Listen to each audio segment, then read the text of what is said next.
डर के दीवानों के लिए आपका पसंदीदा ऑडियो चैनल हॉरर अनलिमिटेड में आपका स्वागत है। अगर आप असली हॉरर का अनुभव करना चाहते हैं तो हमारे चैनल को सब्सक्राइब करना ना भूलें। हमारी नई और डरावनी कहानियाँ सुनने के लिए बेल आइकन को दबाएं। अगर आपको हमारी कहानियाँ पसंद आए तो उन्हें लाइक करें, शेयर करें और अपने दोस्तों को भी डर का मज़ा लेने के लिए आमंत्रित करें, क्योंकि डर यहाँ शुरू होता है और आपका साथ कभी नहीं छोड़ता। हेलो दोस्तों, मैं आपका दोस्त और इस कहानी का सूत्रधार रंजीत। स्वागत है आपका हमारे चैनल पर। बनिए हमारा हमसफर इस डरावनी सफर पर। 1.5 फुटिया का कहर। शाम का वक्त था। आसमान में धीरे धीरे अंधेरा पसर रहा था। चांद बादलों के ओट में छिपा हुआ था और गांव के बाहर बने उस पुराने पीपल के पेड़ के नीचे एक अजीब सी खामोशी थी। उसी पेड़ के नीचे बैठा था काशी, चौड़ी छाती, मजबूत कदकाठी और आंखों में अजीब सी चमक। वो गांव में अपनी हिम्मत और हट के लिए जाना जाता था। लोग कहते हैं काशी कुछ भी कर सकता है, लेकिन इस बार उसने अपने सिर पर जो तूफान मोल लिया है उससे बचना नामुमकिन है। काशी के दोस्त उसे बार बार समझा चुके थे, तू क्यों 1.5 फुटिया मसान की साधना करने जा रहा है? यह खेल नहीं है। जिन लोगों ने इसे करने की सोची उनका अता पता भी नहीं चलता, लेकिन काशी के लिए यह चुनौती थी। बचपन से ही उसने अपने पिता को तंत्र मंत्र करते देखा था। हालांकि उसके पिता हमेशा से इसे इन चीजों से दूर रहने की सलाह देते थे, लेकिन आज हालात कुछ और थे। गांव में चल रही अकाल जैसी स्थिति, खेतों में सूखती फसलें और घर की बिगड़ती हालात ने उसे मजबूर कर दिया था। उसने तय कर लिया था कि वो इस साधना के जरिए छिपा खजाना ढूंढेगा और अपने परिवार और गांव वालों को इस गरीबी से निकालेगा। उस रात वो पीपल के पेड़ के पास बैठा, अपनी साधना की सामग्री के साथ एक थाली में लाल कपड़ा, दीपक और काले तिल सजाए हुए। उसके पास उसके गुरुजी का दिया हुआ मंत्र था, जिसे उसे 1000 बार दोहराना था। रात का दूसरा पहर शुरू हो चुका था। काशी ने मंत्र जाप शुरू कर दिया। चारों तरफ सन्नाटा था। बस कभी कभी सियारों की रोने की आवाजें उस खामोशी को तोड़ देती थी। जैसे जैसे मंत्र का जाप आगे बढ़ता गया, उसे लगने लगा कि आसपास कुछ हलचल हो रही है। हवा में अचानक ठंड बढ़ गई। दीपक की लौ लड़खड़ाने लगी। उसका दिल जोर जोर से धड़कने लगा, लेकिन उसने मंत्र जाप नहीं रोका। तभी उसे अपने चारों ओर किसी के चलने की आवाज सुनाई दी। वो आवाजें धीरे धीरे करीब आने लगी। उसकी आंखें बंद थी, लेकिन उसे महसूस हो रहा था कोई उसके बहुत पास खड़ा है। तूने मुझे क्यों बुलाया है? एक धीमी मगर बेहद डरावनी आवाज उसके कानों में गूंजी। काशी का दिल रुकने को था, लेकिन उसने अपनी हिम्मत को टूटने नहीं दिया। उसने आंखें खोलकर सामने देखा। वहां एक छोटा सा कद, लगभग 1.5 फुट ऊंचा एक साया खड़ा था। उसकी आंखें लाल थी और चेहरे पर एक अजीब सी मुस्कान थी। मैं खजाना चाहता हूँ, काशी ने कांपती आवाज में कहा। तू जानता है इसकी कीमत क्या होगी? उस साये ने जवाब दिया। काशी ने सिर हिलाया। उसकी आंखों में डर और लालच का मिश्रण साफ झलक रहा था। साया धीरे धीरे उसकी तरफ बढ़ा और बोला, तो सुन, अगर तू ये खेल शुरू करता है तो इसे बीच में छोड़ नहीं सकता। जो मांगा है वो तुझे मिलेगा, लेकिन बदले में तुझे अपनी एक सबसे कीमती चीज मुझे देनी होगी। काशी के मन में हलचल मच गई। उसने सोचा, सबसे कीमती चीज ये क्या हो सकता है? लेकिन उसकी लालसा इतनी बड़ी थी कि उसने बिना सोचे समझे हामी भर दी। साया जोर जोर से हंसा और उसी पल आसमान में बादल गरजने लगे। काशी ने देखा साया गायब हो गया था, लेकिन उसके सामने जमीन में एक नक्शा पड़ा हुआ था। काशी को उस वक्त समझ नहीं आया कि उसने क्या मोल भाव किया है। वो सिर्फ खजाने के लालच में डूबा हुआ था। नक्शा लेकर वो तेजी से गांव की ओर भागा और उसे इस बात का एहसास ही नहीं था कि उसकी जिंदगी हमेशा के लिए बदलने वाली है। सब कुछ काशी की किस्मत और उस अजीब सी शक्ति पर निर्भर था जो 1.5 फुटिया मशान के रूप में उसके जीवन में आई थी। लेकिन क्या ये उसकी मदद करेगी या उसे बर्बाद कर देगी? सुबह का उजाला फैल चुका था। काशी सारी रात जागते जागते थक चुका था, लेकिन उसकी आंखों में वो नक्शा चमक रहा था जो उसे वह साया देकर गया था। उसने उसे गौर से देखा। पुराने पीले पड़े कागज पर टेढ़ी मेढ़ी लकीरों और चिन्हों का एक अजीब सा जाल बना हुआ था। नक्शे के बीचों बीच एक गोल निशान था जिसे मसान टीला के नाम से चिन्हित किया गया था। काशी ने नक्शा छिपाकर अपनी कमर में खोस लिया और गांव के बाहर बने अपने दोस्त रघु के घर की ओर बढ़ा। रघु काशी का बचपन का साथी था, लेकिन थोड़ा डरपोक। जब काशी ने उसे अपने इरादे बताए तो रघु के चेहरे का रंग उड़ गया। काशी, तू सच में पागल हो गया है? 1.5 फुटिया मसान से खेलना आसान नहीं। मेरे बाबा ने सुना था कि जिसने इसे बुलाया उसने अपने होश खो दिए। काशी ने उसकी बात को हंसी में उड़ा दिया। रघु, डरपोक मत बन। तुझे पता है, अगर ये खजाना हमें मिल गया तो हमारी जिंदगी बदल जाएगी। तू बस मेरे साथ चल, आगे मैं सब कर लूंगा। रघु को काशी की बात पर यकीन नहीं हुआ, लेकिन वो उसे अकेला भी नहीं छोड़ना चाहता था। आखिरकार उसने भारी मन से हामी भर दी। दोनों ने शाम की तैयारी पूरी कर ली। काशी ने गायती, फावड़ा और कुछ रस्सियां बांध ली। उन्होंने खजाना ढूंढने की योजना बनाई और तय किया कि रात के वक्त ही मसान टीला जाएंगे, क्योंकि दिन में गांव वालों की नजर उन पर पड़ सकती है। रात आई, आसमान फिर से बादलों में ढक गया। चांद की हल्की रोशनी जमीन पर अजीब सी परछाइयां बना रही थी। दोनों दोस्त चुपचाप गांव के बाहर की पगडंडी पर चलने लगे। मसान टीला गांव से करीब 3 मील दूर था। वहां जाने के लिए एक घने जंगल से गुजरना पड़ता था। रास्ते में हवा में अजीब सी गंध थी, जैसे किसी ने ताजी लकड़ी जलाई हो। रघु बार बार पीछे मुड़कर देख रहा था, मानो कोई उसका पीछा कर रहा हो। कुछ सुनाई दे रहा है तुझे? रघु ने काशी से फुसफुसाते हुए पूछा। काशी ने उसकी बात को अनसुना कर दिया। वो सिर्फ उस नक्शे के बारे में सोच रहा था। आखिरकार वो मसान टीला पहुंच गए।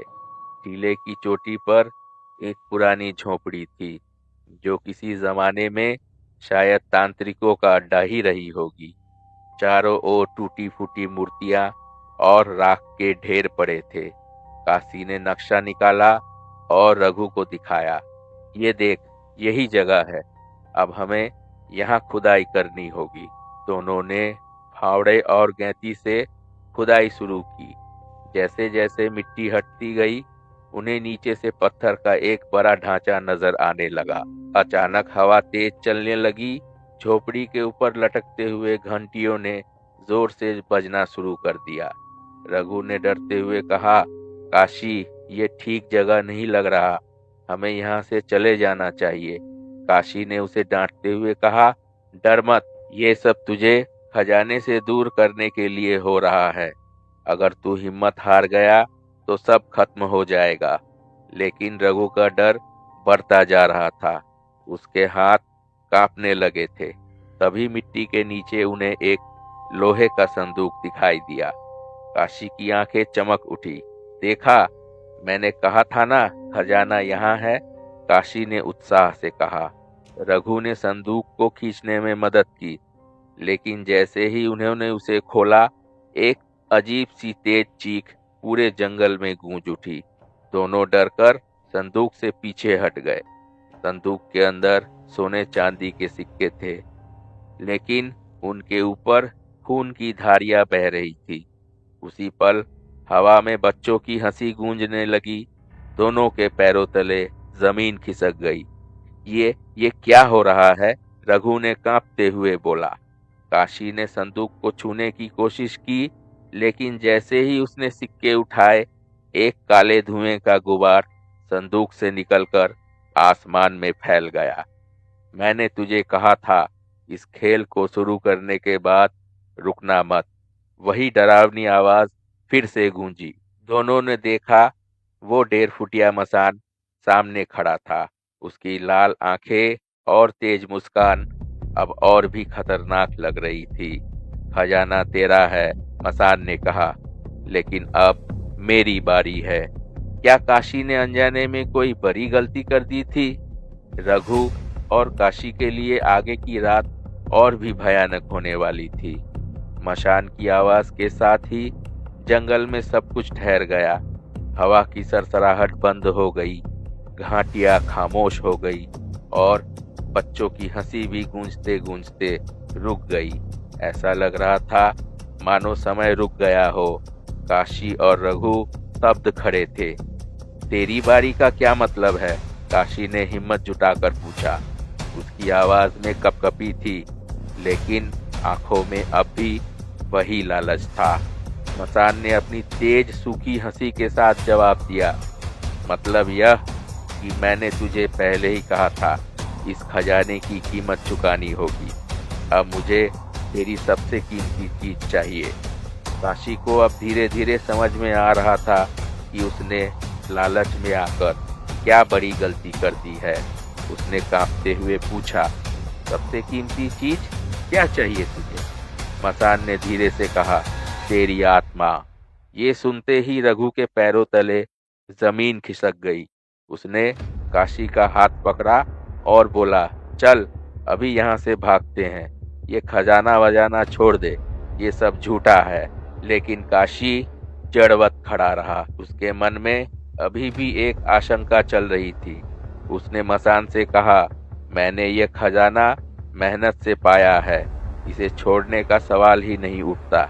लेकिन मेरी आत्मा, ये तो मेरी अपनी है, इसे कैसे दे सकता हूँ? मसान ने आंखें घुमाई और बोला, तेरी आत्मा अब मेरी है। ये तूने उस वक्त तय कर लिया था जब तूने मुझे बुलाया और खजाना मांगा। रघु ने जोर से काशी को खींचा। काशी, मेरी बात मान, इसे यहीं छोड़ दे, ये मसान तुझे खत्म कर देगा। काशी ने अचानक गुस्से में रघु को झिड़क दिया, तू डरपोक है, अगर तुझ में हिम्मत नहीं है तो भाग जा, मैं ये खजाना छोड़ने वाला नहीं हूँ। मसान ने मुस्कुराते हुए कहा, तूने अच्छा फैसला लिया, लेकिन याद रखना, जब मैं तुझे लेने आऊँगा तब कोई नहीं बचेगा। जो तुझे बचा सके वो भी नहीं बचेगा। इतना कहकर मसान धीरे धीरे धुएं में बदलकर गायब हो गया। जंगल में फिर से वही सन्नाटा छा गया। काशी ने संदूक उठाया और रघु से कहा, देख, खजाना मेरे पास है, अब हमारा सब कुछ बदल जाएगा। तू मुझे डराने की कोशिश मत कर। रघु ने कांपती आवाज में कहा, काशी, मुझे नहीं लगता कि ये खजाना हमारे किसी काम का है, ये सिर्फ बर्बादी लेकर आएगा।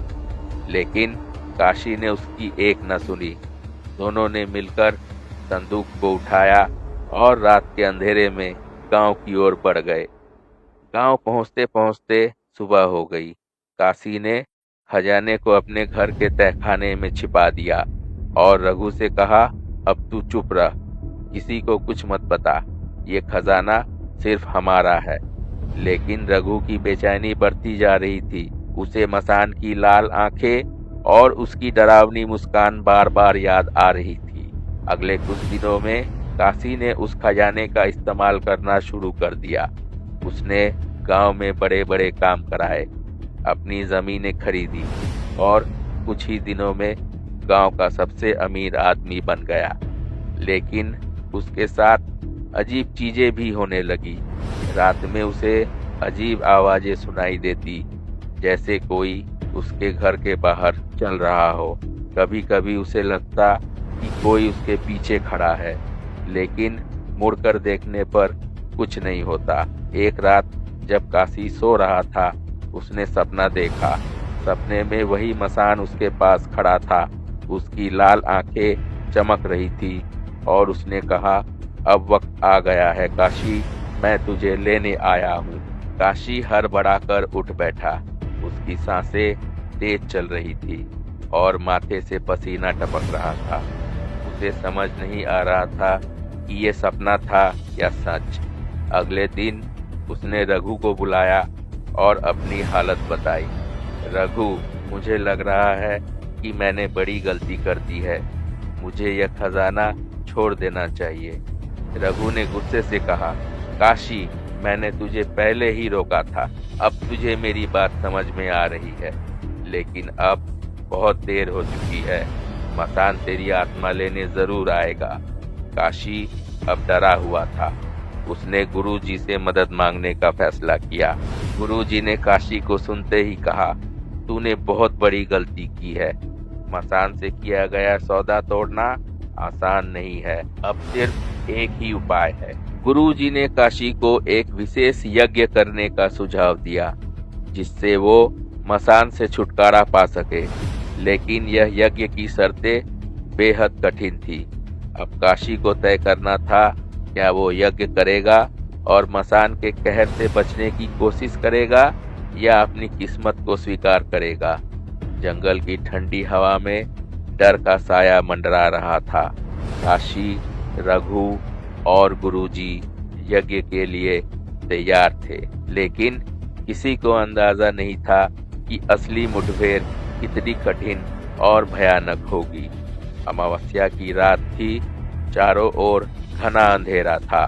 पेड़ों की शाखाएं अजीब तरह से हिल रही थी, जैसे कोई छिपा हुआ ताकतवर जीव उन्हें देख रहा हो। गुरुजी ने मंत्रोच्चार शुरू किया। यज्ञ की आग ऊंची लपटों के साथ आसमान को छूने लगी। तभी एक गगनभेदी चीख ने सन्नाटे को चीर दिया। 1.5 फुटिया मसान प्रकट हो चुका था। उसकी लाल जलती हुई आंखें और छोटे लेकिन डरावने कद ने माहौल को और भयावह बना दिया। उसकी उपस्थिति के साथ ही हवा भारी हो गई और ऐसा लगा जैसे समय ठहर गया हो। 1.5 फुटिया मसान ने अपनी कर्कश आवाज में कहा, तो तुमने मुझे बुलाया है इंसान? क्या तुम्हें अपने लालच का परिणाम नहीं पता? अब तुम्हारी आत्मा मेरी है। काशी ने कांपते हुए कहा, मैं अपनी आत्मा नहीं दूंगा। मैंने अपनी गलती मान ली, मुझे माफ कर दो। मसान ने ठहाका लगाया, माफी? तुम जैसे लालची लोगों के लिए माफी नहीं है, लेकिन मैं तुम्हें एक मौका दे सकता हूँ। अगर तुम मेरी 3 शर्तें पूरी कर सको तो मैं तुम्हें छोड़ दूंगा, वरना तुम्हारी आत्मा मेरी। गुरुजी ने फुसफुसाते हुए काशी से कहा, यह तुम्हारी एकमात्र उम्मीद है काशी, लेकिन ध्यान रखना यह चालाक है और तुम्हें फंसाने की पूरी कोशिश करेगा। अपनी बुद्धि और साहस से इसका सामना करो। मसान ने अपनी पहली शर्त रखी। यहाँ से कुछ दूरी पर एक गुफा है। उस गुफा में एक दीपक जल रहा है जो मेरी शक्ति का प्रतीक है। तुम्हें उसे बुझाकर मेरे पास लाना होगा, लेकिन याद रखना, गुफा तक पहुंचने के रास्ते में तुम्हारे सबसे बड़े डर से तुम्हारा सामना होगा। काशी ने हिम्मत जुटाई और गुफा की ओर चल पड़ा। रघु और गुरुजी यज्ञ स्थल पर बैठे इंतजार करने लगे। जैसे ही काशी गुफा के पास पहुंचा, उसे लगा कि आसपास की हर चीज उसे रोकने की कोशिश कर रही है।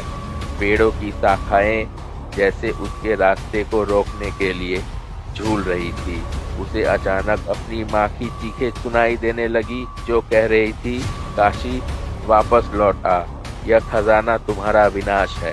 काशी का दिल दहल गया, लेकिन उसने खुद को संभाला। उसने आंखें बंद की और अपने मन में गुरुजी के शब्द दोहराए, यह सब माया है, अपने डर को हावी मत होने दो। आखिरकार वह गुफा में पहुंचा और दीपक को बुझा दिया। दीपक के बुझते ही मसान की चीख गूंजी। पहली शर्त पूरी कर ली, लेकिन अगली बार इतना आसान नहीं होगा। काशी गुफा से लौटा तो गुरुजी ने उसकी पीठ थपथपाई।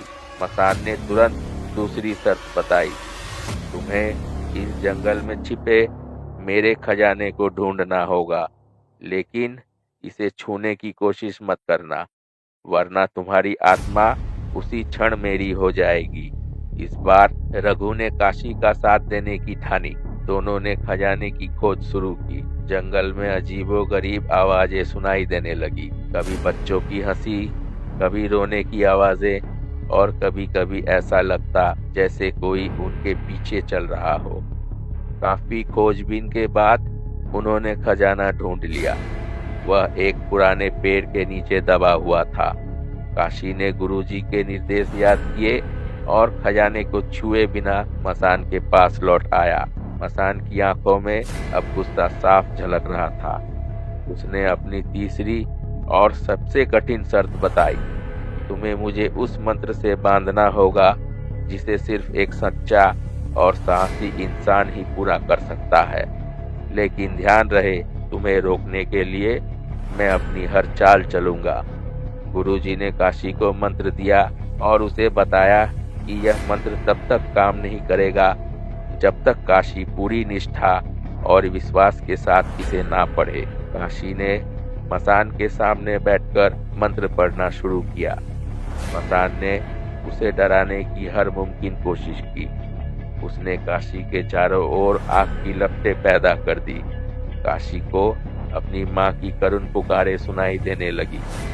उसने रघु की चीखें भी सुनी, जैसे वह किसी अज्ञात शक्ति से जूझ रहा हो। लेकिन काशी ने अपनी आंखें बंद रखी और मंत्रोच्चार जारी रखा। जैसे ही मंत्र पूरा हुआ, मसान की शक्ति खत्म होने लगी। वह चीखने चिल्लाने लगा, यह असंभव है, कोई इंसान मुझे नहीं बांध सकता। लेकिन अब बहुत देर हो चुकी थी। मसान एक छोटे से धुएं के गुबार में बदल गया और काशी ने उसे एक तांबे के कलश में बंद कर दिया। तभी आसमान में एक बार फिर डरावना सन्नाटा छा गया। चारों ओर भूतिया रोशनी फैलने लगी। गुरुजी ने तेज आवाज में कहा, काशी, अब ध्यान से सुनो। इस कलश को केवल एक विशेष मंत्र के साथ प्रवाहित करना होगा, वरना मसान फिर से निकल सकता है। यह अंतिम कार्य है। काशी और रघु ने यज्ञ स्थल पर लौटकर अंतिम अनुष्ठान शुरू किया। मसान अब भी कलश के भीतर से चिल्ला रहा था, गर्जना कर रहा था, तुम मुझे हमेशा के लिए कैद नहीं कर सकते। मैं लौट कर आऊंगा और तुम सभी को खत्म कर दूंगा। गुरुजी ने काशी को निर्देश दिए कि वह नदी के सबसे गहरे हिस्से में जाकर कलश को प्रवाहित करे। काशी ने अपनी हिम्मत जुटाई और गुरुजी के साथ नदी की ओर बढ़ा। रास्ते में उन्हें ऐसा लग रहा था जैसे अंधेरा और भी गहराता जा रहा हो। हर कदम पर मसान का डर उन्हें रोकने की कोशिश कर रहा था। जब वे नदी के किनारे पहुंचे तो नदी का पानी अजीब तरीके से उफान मार रहा था। ऐसा लग रहा था जैसे नदी खुद इस युद्ध का हिस्सा बन गई हो। गुरुजी ने काशी से कहा, यह अंतिम परीक्षा है। अपनी पूरी शक्ति और विश्वास के साथ कलश को नदी में प्रवाहित करो। काशी ने कलश को उठाया और मंत्रोच्चार करते हुए नदी के सबसे गहरे हिस्से में कदम रखा। जैसे ही उसने कलश को नदी में डुबाया, मसान की अंतिम चीखें गूंजने लगी। नदी ने कलश को निगल लिया और उसी पल सब कुछ शांत हो गया। काशी और रघु ने राहत की सांस ली। गुरुजी ने कहा, तुमने अपनी बुद्धि और साहस से मसान को हराया है। अब वह कभी वापस नहीं आएगा। लेकिन याद रखना, यह खजाना और यह लालच फिर किसी और को फंसा सकता है। इसे कोई और कहानी समझकर भूलने की गलती मत करना। उस रात के बाद काशी ने अपने जीवन में सादगी और ईमानदारी का व्रत लिया, लेकिन उस अनुभव की यादें उसे हमेशा सताती रहेंगी, जैसे वह एक स्थायी सबक था। समाप्त। तो दोस्तों, स्टोरी अगर पसंद आई हो तो प्लीज़ कहानी को लाइक करें और चैनल को सब्सक्राइब करें। धन्यवाद।